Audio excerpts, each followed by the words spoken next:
नमस्कार दोस्तों, आज के इस वीडियो में हम वेरी इम्पोर्टेंट टॉपिक है वो डिस्कस करने जा रहे हैं, जो कि हर एग्ज़ाम्स के अंदर, जैसे जेट के अंदर 4 नंबर का, एग्रीकल्चर सुपरवाइज़र में 3 नंबर का, ये लगभग हर एग्ज़ाम्स के अंदर क्वेश्चन आता है। इस एग्ज़ाम के क्वेश्चन से रिगार्डिंग कौन सा क्वेश्चन है जो हर एग्ज़ाम्स के अंदर आता है, इसके रिगार्डिंग हम इस वीडियो में डिस्कस करेंगे। तो चलिए, सबसे पहले आप सभी को ये टॉपिक है वो डिस्कस कर लेता हूँ। गाइज, यहाँ पे ये टॉपिक है वो मक्का की क्रॉप, यानी कि एग्रोनॉमी के अंदर मक्का की क्रॉप आती है। उसके अंदर जो टॉपिक है मेन इम्पोर्टेंट, उस टॉपिक से रिगार्डिंग बहुत ही महत्वपूर्ण क्वेश्चन आते हैं। मैंने आप सभी को जो एग्रोनॉमी वाला पार्ट टेस्ट सीरीज वाला चलता है उसमें आप सभी को मैंने दिखाया था कि मक्का के रिगार्डिंग बहुत सारे क्वेश्चन है जो पुराने एग्ज़ाम्स के अंदर आते आ रहे हैं। तो उसमें मैंने आप सभी को क्लियर कहा था कि इस एग्ज़ाम्स के अंदर ये क्वेश्चन आने की पूरी संभावना है। ये क्वेश्चन है वो हर साल आते हैं, कोई ना कोई एग्ज़ाम्स के अंदर आते ही आते हैं। तो आप सभी के एग्ज़ाम्स के दृष्टि से ये मोस्ट इम्पॉर्टेंट टॉपिक है।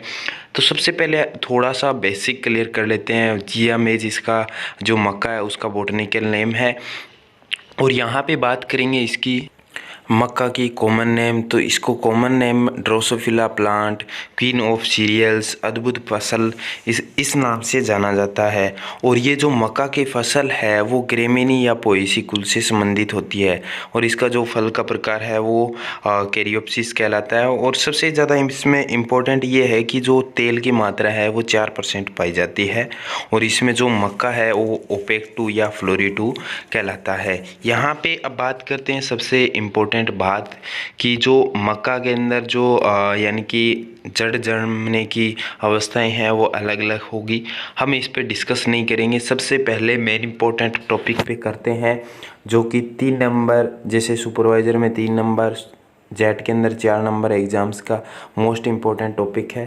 तो यहाँ पे लिखा है संकर बीज उत्पादन के लिए नर मादा अनुपात होता है। मक्का के अंदर नर और मादा का अनुपात है 1:2 रखा जाता है। पपीता के अंदर क्या रखा जाता है आपको पता ही है, 1:, नर मादा की बात की जाए तो 1:10 होगा। मैंने नर पहले बोला है, मादा बाद में बोला है, तो 1:10 होगा। अब बात करते हैं यहाँ पे जो मेन टॉपिक है, तो धानों के आधार पे जिया मेज यानी मक्का को वर्गीकृत किया, यानी क्लासिफिकेशन किया है किपस ने। तो किपस ने 1959 के अंदर 7 भागों के अंदर इन्होंने डिस्क्राइब किया था।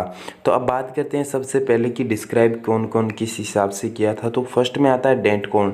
डेंट कॉर्न का अगर बॉटनिकल नेम की बात की जाए तो यहाँ पे जिया मेज इंडेंटाटा होगा, जो कि मुख्य रूप से अमेरिका की सर्वाधिक की जाती है, यानी कि अमेरिका की खेती है और सर्वाधिक अमेरिका में की जाती है। अब क्वेश्चन पूछा जाता है, कई बार पूछ लिया जाता है, डेंट कॉर्न निम्न में से कौन सी यानी कि मक्का को कहा जाता है। ऑप्शन में 4 दे दिया जाते हैं उनके बॉटनिकल नेम, और पूछ लिए जाते हैं। तो यहाँ पे जो राइट आंसर होगा वो होगा जिया मेज इंडेंटाटा होगा।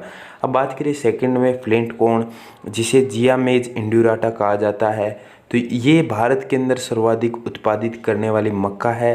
क्वेश्चन ऐसे भी पूछा जा सकता है कि भारत के अंदर सर्वाधिक उत्पादित ली जाने वाली फसल कौन सी है मक्का की। उसमें ऑप्शन में ये 4 ऑप्शन दे दिए जाते हैं। तो यहाँ पे जो राइट आंसर होगा वो जिया मेज इंड्यूरेटा राइट आंसर होगा। थर्ड में बात करेंगे यहाँ पे स्वीट कॉर्न। स्वीट कॉर्न है वो जिया मेज सेकेराटा है। यहाँ पे जो जिया मेज सेकेराटा है वो डिब्बाबंदी के लिए उपयुक्त रहती है। सबसे मीठी मक्का की, और भुट्टे पकने से पूर्व यानी पकने से पहले इसे तोड़कर भूनकर खाया जाता है।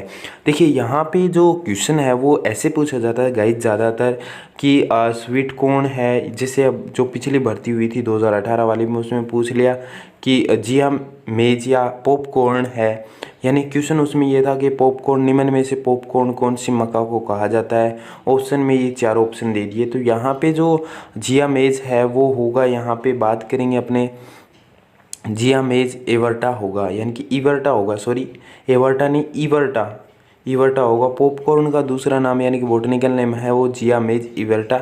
इसको 170 डिग्री सेंटीग्रेड तापमान पर गर्म कर कॉर्न बनते हैं वह चिप्स बनाने, कॉर्न फ्लेक्स बनाने के काम में लिया जाता है। मुख्य रूप से अगर बात की जाए तो कॉर्न यानी पॉपकॉर्न बनाने के लिए काम में लिया जाता है। तो आपने कभी देखा होगा जो गांव के अंदर या मार्केट के अंदर पॉपकॉर्न की क्या रेट होती है, बहुत अच्छा यानी कि देखने को मिलता है। तो देखिए यहाँ पे मेज़ है यानी कि जो मक्का है वो यहाँ पे ये रेट होती है और वहाँ पे कितना रेट हो जाता है इनका। कहते हैं ना कि जो कच्चा होता है यानी कि कोई भी कच्ची रूप होता है, प्रारंभिक रूप होता है, वो सस्ता होता है और उसको प्रोसेसिंग करके बेच दिया जाता है तो उसके 2 गुना भाव बढ़ जाते हैं। तो इसी तरह से ये पॉपकॉर्न है। उसके बाद में बात करेंगे 5 नंबर पे सॉफ्ट या फ्लोर कॉर्न।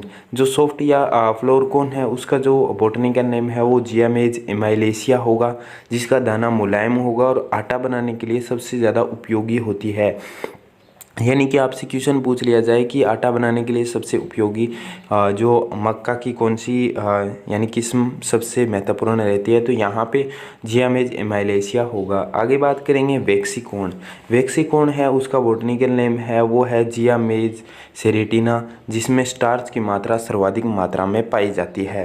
यानी कि स्टार्च की मात्रा सर्वाधिक मात्रा में पाई जाती है। नेक्स्ट में बात करेंगे हम 7 नंबर क्वेश्चन 7 नंबर जो इनकी वर्गीकरण यानी क्लासिफिकेशन है। तो यहाँ पे पॉडकॉर्न होता है लास्ट के अंदर। ध्यान रखना यहाँ पे मैं आपको क्लियर कर रहा हूँ, वेक्सिकॉर्न जियामेज सेरेटिना को कहा जाता है, सॉफ्टकॉर्न जियामेज हिमालयसिया को कहा जाता है और पॉडकॉर्न है वो जियामेज ट्यूनिकाटा को कहा जाता है। यानी कि पॉडकॉर्न है वो जियामेज ट्यूनिकाटा को कहा जाता है। ये मक्का प्राचीन मक्का है, दाना और भुट्टा छिलके से ढका होता है, यानी कि ढका होता है। और यहाँ पे सबसे मेन इम्पोर्टेंट आपकी जो 7 यानी कि पॉइंट थे क्लासिफिकेशंस के वो क्लियर कर दिए। अब बात करते हैं यहाँ पे गाइज मेन इम्पोर्टेंट महत्वपूर्ण एक और पॉइंट है इसी के अंदर, जो सीड रेट है वो पूछ ली जाती है। मैंने आपको करवाया था उसके अंदर एक तो आया था जेट 2007 में आया हुआ क्वेश्चन था, एक जेट 2008 में आया था, एक 2000 में आया था और एक एग्रीकल्चर सुपरवाइज़र जो AU कोटा ने एग्ज़ाम कनेक्ट करवाया था उसके अंदर ये क्वेश्चन आया था कि मक्का की सीड रेट। तो वहाँ पे जो ऑप्शन में था वो 20 से 25 माना गया था।